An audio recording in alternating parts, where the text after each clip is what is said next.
It's a time-honored question in the sim racing community. Which is faster, triple screens or virtual reality? I ran some tests of my own to see where I stood.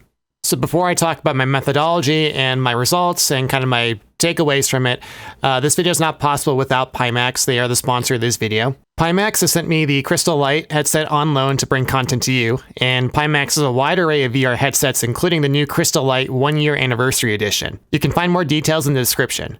And using code TEAM-I5G helps me earn a small commission at no cost to you and also gives you a slight discount. At the moment, shipping is currently free to the United States. Other than the affiliate program I'm part of, I am not receiving any money directly to make this video. So with that out of the way, let's talk about my methodology and the cars and tracks that I picked. I talked about you before in my review video about how VR made me feel. It's a really immersive experience, driving and flying as well. So in this video, I'm going to try and show you some quantitative data to try and show you if there is a performance increase in the track with VR versus triple screens. I decided to use iRacing as my test bed for my sim runs because it is my favorite sim and it is the one I play the most, so it's the one I'm the most familiar with. The two cars I chose were the Formula Ford car and the Dallara R18 IndyCar. I chose these two cars because they are my favorites, and I'm able to drive them both consistently well. In particular, I chose the Formula Ford to test because it's a simple car in the real world. It's all mechanical grip, there's no wings.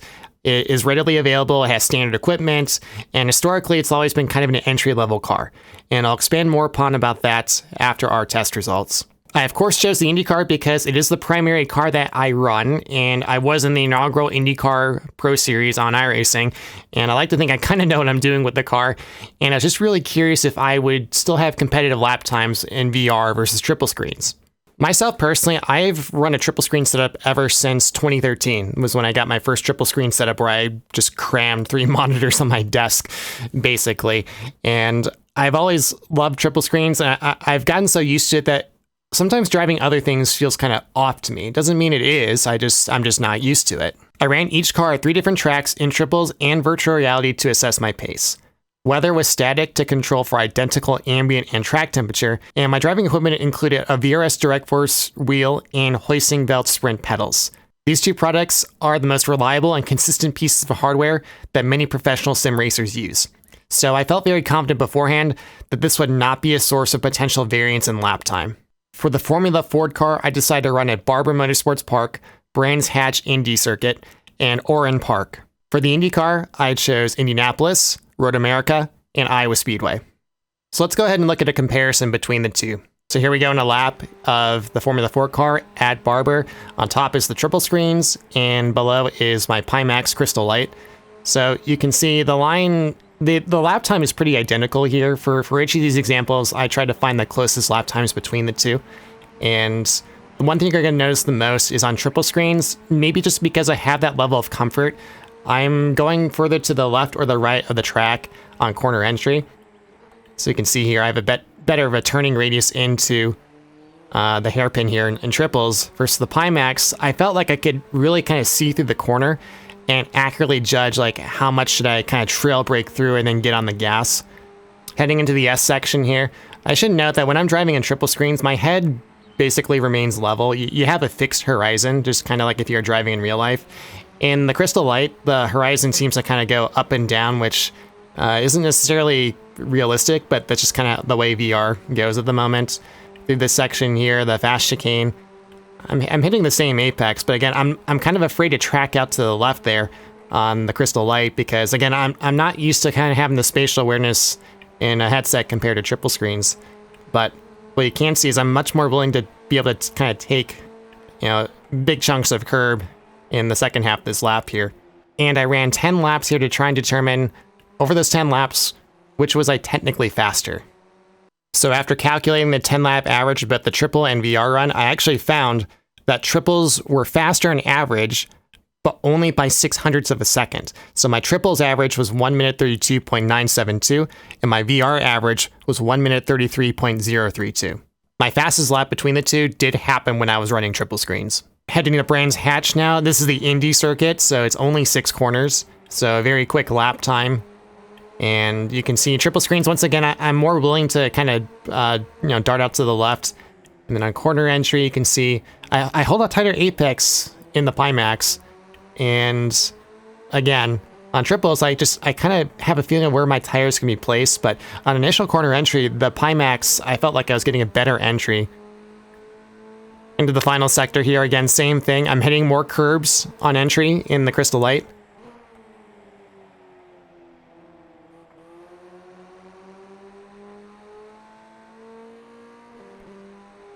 And as a result, the lap times were actually quite surprising, the difference between the two. So after calculating the 10-lap averages here, I actually found that my VR run was roughly 300ths quicker than my triple screen run. And in terms of all the data I'm running here, I will talk about potential biases or things that could have influenced the results later as well. So final track here, it's Oran Park in the Formula Ford, and I chose this track actually because if you know my story of getting into the Pro Series, I did like 20 races here to try and get some iRating to get myself up in a higher split.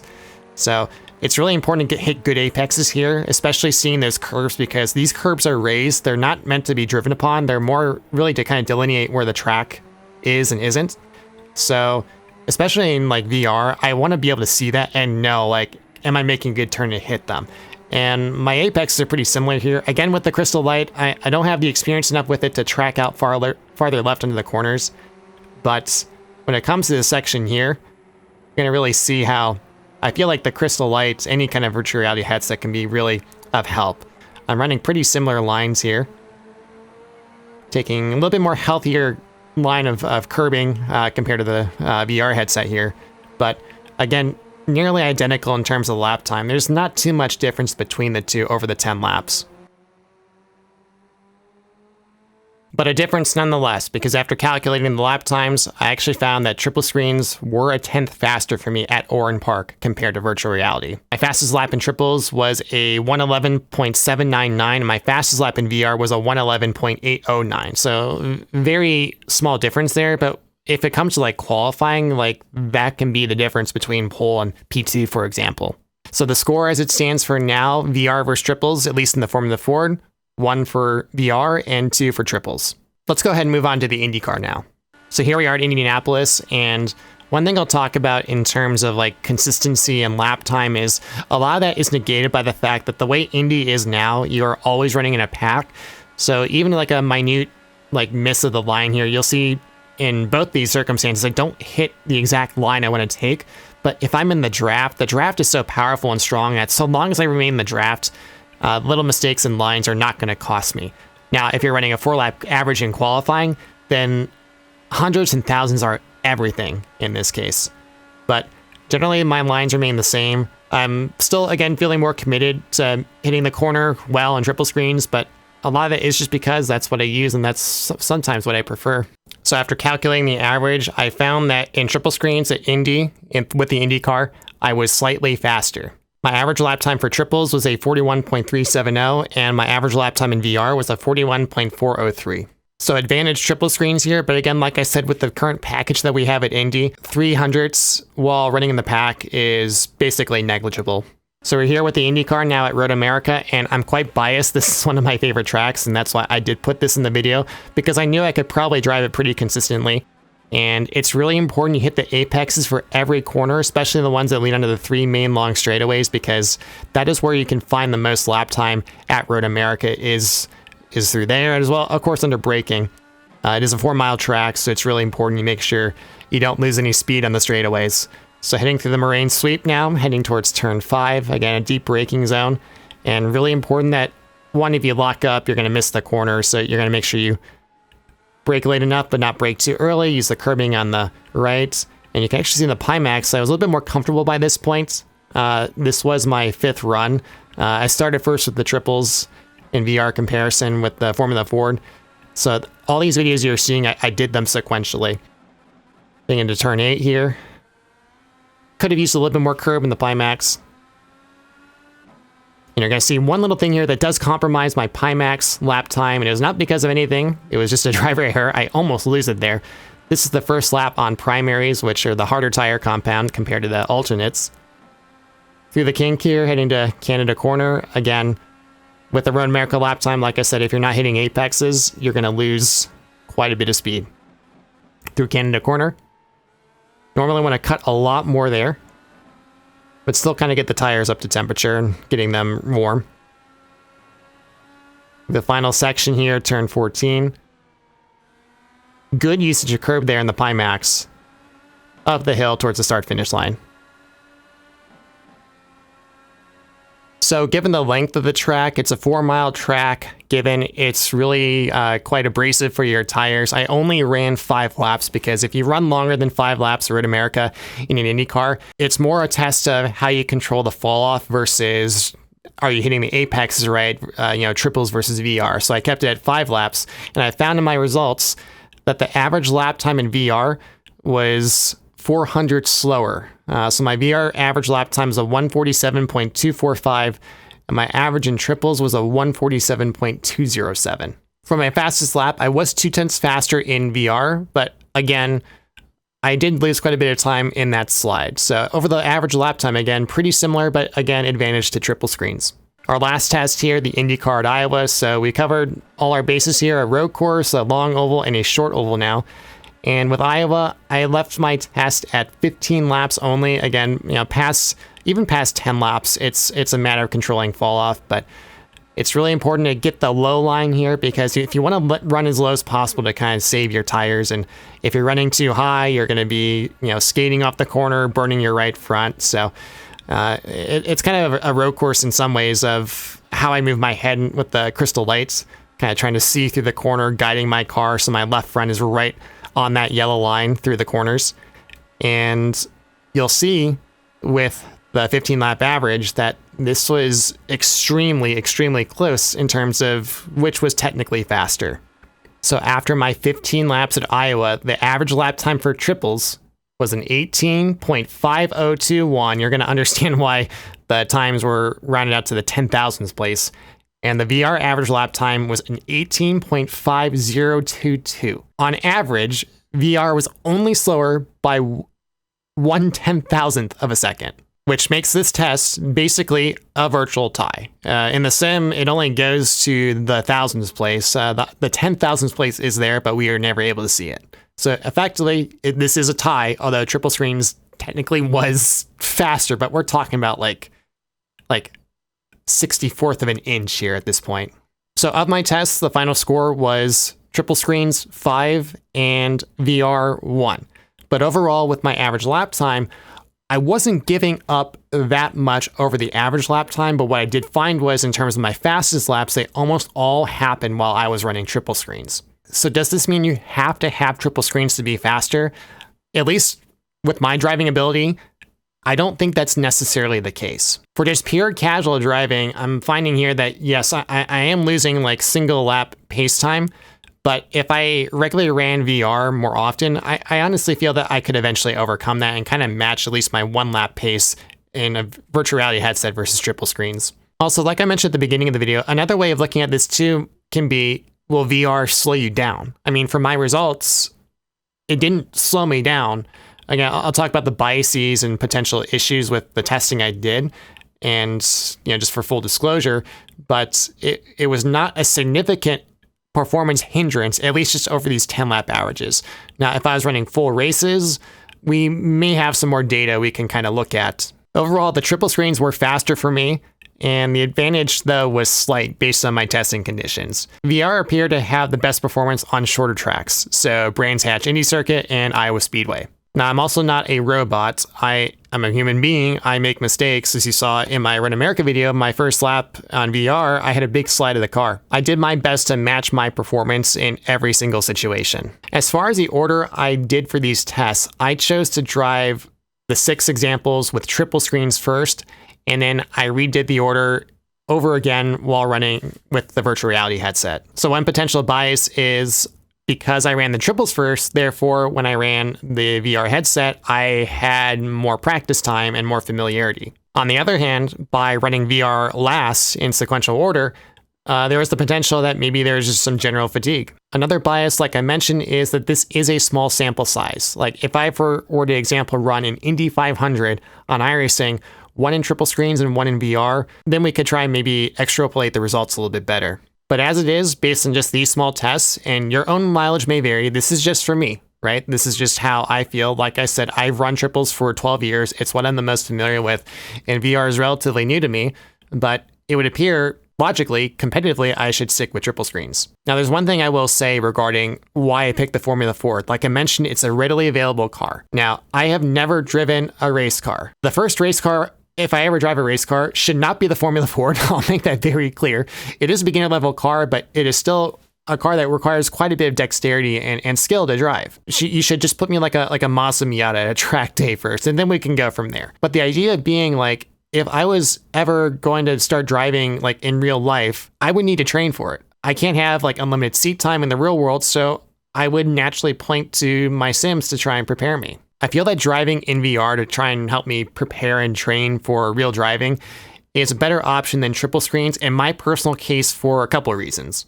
For one, the field of view of triple screens and the view on triple screens in some ways is kind of inherently unrealistic. The view I have from my field of view while running the IndyCar on triple screens, I cannot imagine is what someone who is in the car who is wearing a helmet actually sees. For these real drivers, if they train too on sims, F1 teams have simulators that they use to have drivers work on. Why would they not run in VR? For real racing drivers, they've had that experience forever, and sim work is mostly for, testing different setup configurations as well as learning tracks. So if you're already a real racing driver and you have to go to a track you're not familiar with, you're probably better off running in triple screens. But in this hypothetical situation, if I'm preparing to drive myself, I want to get used to the conditions as best I can. I want to recreate the conditions with my own equipment that I would expect to face while driving in an actual car. So that means not having these triple screens and having, in some ways, it sounds bad, but to say like your VR has a limited field of view.